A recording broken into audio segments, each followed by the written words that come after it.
Hey peeps, let's chat about tutoring and language classes for foreigners.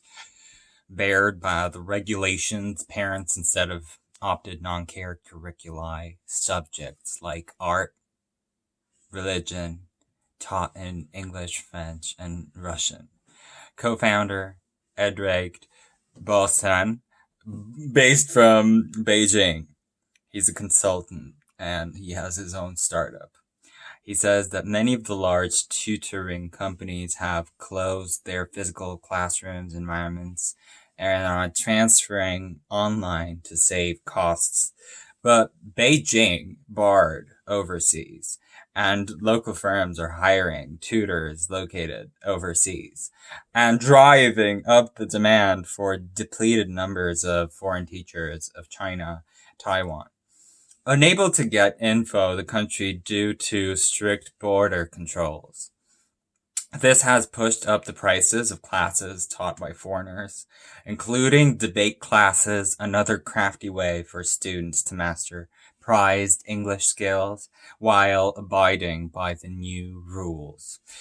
Parents at the debate school attended by Colin's son Fork out up to RMB 17,800 for one semester of weekend debate sessions.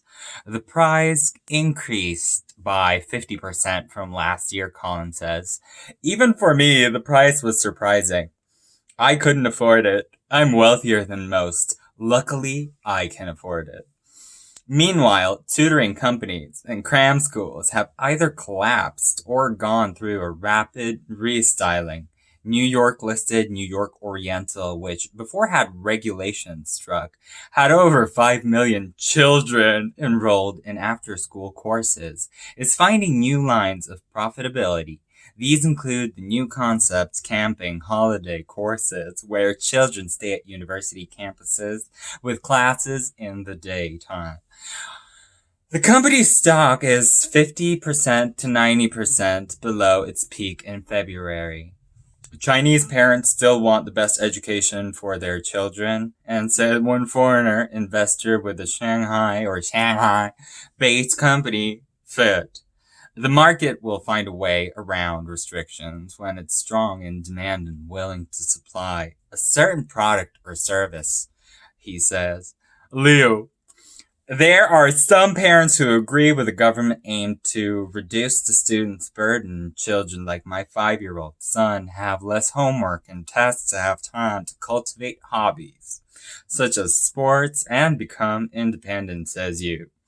But others are tutoring to the next level, burgeoning underground market for ex-tutors, masquerading as high-end housekeepers, to secure personalized teachers for their children. Zippin and Liping, the two local recruitment websites, are spooning the adverts posted by parents looking for demonic staff who will help look after their children, with no hoarding skills required.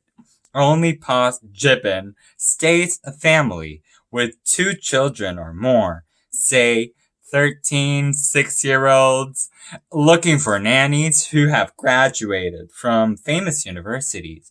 Hi, lie. Who? Not you, but almost experiencing a live-in tutor. Monthly salaries, RMB 24,000, 25,000. However, parents have to treat them carefully when aggregating and abbreviating and arranging courses, extracurriculars, training.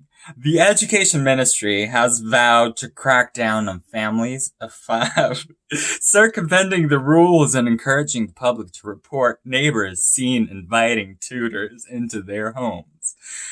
Now, as the tutoring industry emerges from Beijing ban with watered-down curriculums and weaker cash flows, parents, you're concerned that the private schools will be next to nothing, assaulting the government campaigns to achieve common. In May, the central government stopped approving licenses for new private schools, so you better be looking out for the compulsory year-round education after announcing a target to reduce the proportion of children they attend such schools from more than 10%, less 5% by the end of next year. Some provincial authorities have since moved to bring bilingual public schools, circumventing your catering for local students, closer in line with the tightly rightly regulated state school system firm.